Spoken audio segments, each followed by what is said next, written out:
within a point. Can you just talk about what you guys did down the stretch to hold them off?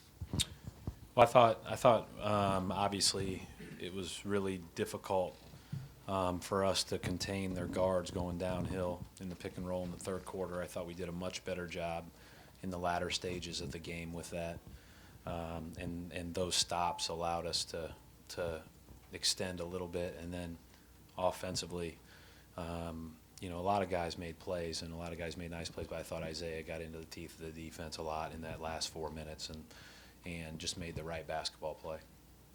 Coach, like you mentioned, a lot of guys did contribute to this, one of them being Tyler Zeller. Just discuss a little bit what he was able to give you guys tonight.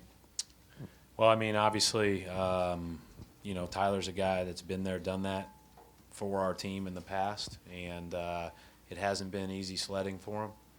And he just kind of stayed the course, and, he shot both of those jump shots with real confidence, which was great to see.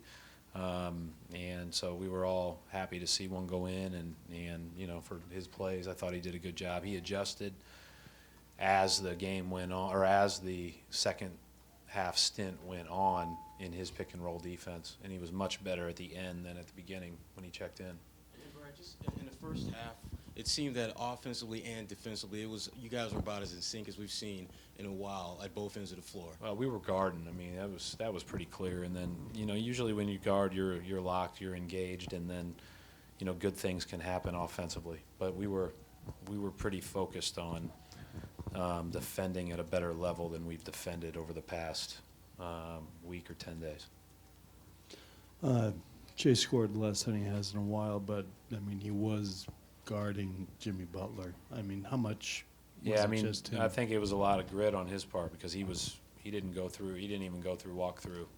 He just sat there in his sweats. I mean, he was pretty sick today, and but was able to gut it out. And I thought he did a good job on Butler. Just a tough shooting night, but he's had some really good shooting nights for us, and has been one of our most reliable players.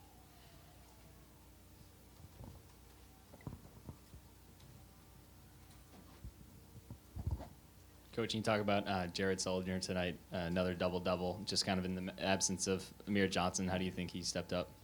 Yeah, I thought he played well. I thought he and Kelly have played well together, and so that combination did pretty well. I thought that a factor in us, losing some of that lead was Kelly getting in foul trouble and having to really play him sparingly as the game went on. But I thought that Jared, controlled the boards, got his hands on balls, and made shots in the first half, but then made plays at the rim in the second.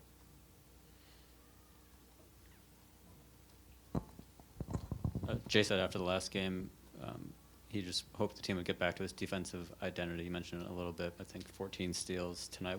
When it's working like that, what do you see is working well when guys are kind of locked in and in sync? Yeah, I mean, I think steals are a byproduct of it. If you're in the right position, you're in a stance, you're talking, you're together, you're locked in, you're doing all the hard things, and then you can adjust on the fly. I just didn't feel like, and I think our guys would echo this, I didn't feel like in any of the 3 games on the road we were as good as we've been. Doesn't mean that you don't want to take anything away from those other teams. They certainly made shots and made plays.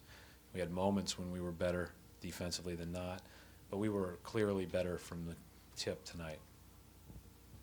Coach, you talk about adjusting on the fly. What is your guys' plan to travel this weekend, and how much of an adjustment is it for you guys if you don't necessarily know when you're going to get to your next game? It's changed our week as far as practice and everything else. We're going to practice tomorrow at 12:30 very lightly, but that'll probably be our shoot-around because it's unlikely we'll be able to get anywhere on early Sunday in Philly. If there's a window that opens up for us to travel tomorrow night, we will. If not, then we'll just figure out how to get there Sunday as quickly as possible. Obviously, the NBA and we want to be there overnight, but like we talked about before, safety is the number one issue, and we'll make sure that's prioritized. There's certainly not a lot of people traveling into Philly and D.C. like we are this week. Coach, you guys seem to struggle with pick and roll defense late in the third, early in the fourth. I think Derrick Rose and Butler combined for around 35 points. And then in the final 5 minutes, you only let up 5. So what was the adjustment you made to kind of clamp down on the Bulls? Well, we talked about the depth of the big, which means basically, do you want to be back or do you want to be up? And depending on who it is, we made that adjustment as the game went on. But hey, you know, I was just talking to Danny about it in my office. Like Rose coming full head of steam and changing gears and changing direction. I don't care where you are. Sometimes he's got it going like that. That's hard to stop. And so, you know, you've just got to do your best to be there, make them as difficult as possible, and try your best not to foul them and challenge vertically at the rim. We're not the biggest team in the world at the rim, but I thought that all of our bigs at different times did okay. And I thought that, you know, again, Tyler adjusted, and then Sully came up with some balls from pick and roll defense in the second, or in that last stint too.